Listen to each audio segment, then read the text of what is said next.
So, I think I can guess what you might be thinking. Why does this guy who's worked on TV News for 30 years or so think he's got something to offer the audience you have in mind? You may think TV News sounds fun and he may be engaging and entertaining, but I'm aware that you want business takeaways for your audience too. So let me make my case. One of the programmes I most often present and report on is the Lunchtime News. Here in the southeast this lunchtime, the photos that shamed Margate Beach traders. As you can imagine, with the Lunchtime News, the deadlines can be brutal. You just haven't got time to defer a decision or hold a meeting later that day or later in the week. You've just got to make a decision then and there. If you book me, I will be sharing with your audience a newsroom secret, as I call it, a business takeaway on swift decision making. And I know you have busy days too, don't get me wrong, this isn't a competition, but come on into my world. Here's our day. Another channel I appear on from time to time is the BBC News channel. John, tell us what's going on. What's your reading of things there at the moment? Are you getting any... Sometimes when you're invited onto the news channel, you only have 30 seconds to make your point clearly. If you book me, I'll share a newsroom secret, a takeaway on swift communication. And on-air timer. Hello, my name is Tyro. Now, as you can imagine, presenting a live news bulletin from a studio poses all sorts of challenges of its own, having to keep calm even if it may be chaos behind the scenes. Well, get me in and I'll reveal some of that chaos behind the scenes. We don't have a live headline yet. Stand by. Oh, they've done it. It's okay.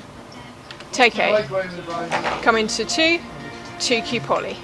B next. Today, I'm Polly. And I'm John Young. Tonight's top story. Bong B. So, summing it up, if you're after a keynote that'll really keep your audience on the edge of its seat, then my secret life of a news bulletin really does have form on that. And if you want some interactivity thrown in, well, I can do that too. Wave green or wave red at me. Here comes the timer.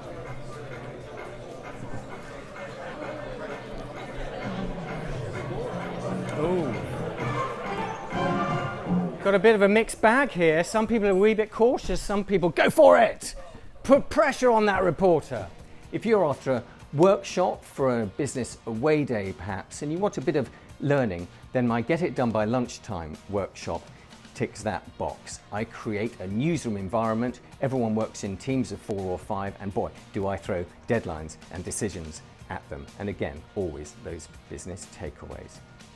I know there are a lot of people out there doing a lot of really interesting and exciting things. You want to make your own judgments. So let me leave you with the views of just a few people recently who have experienced what I've offered them. I think it was actually one of the most engaging events that I've seen in a long time. So much interaction.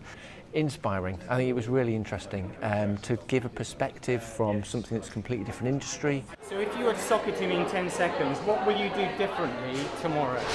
I think I'd have more courage to speak up really more quicker. I thought it was a very unique and original way of getting the message across, and there are some real transferable lessons in there that I think I and the others in the group will be able to take back to our workplace.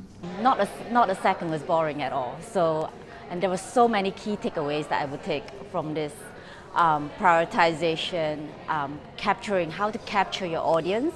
Going against the grain, I think, was my major takeaway. And also, getting out of my comfort zone.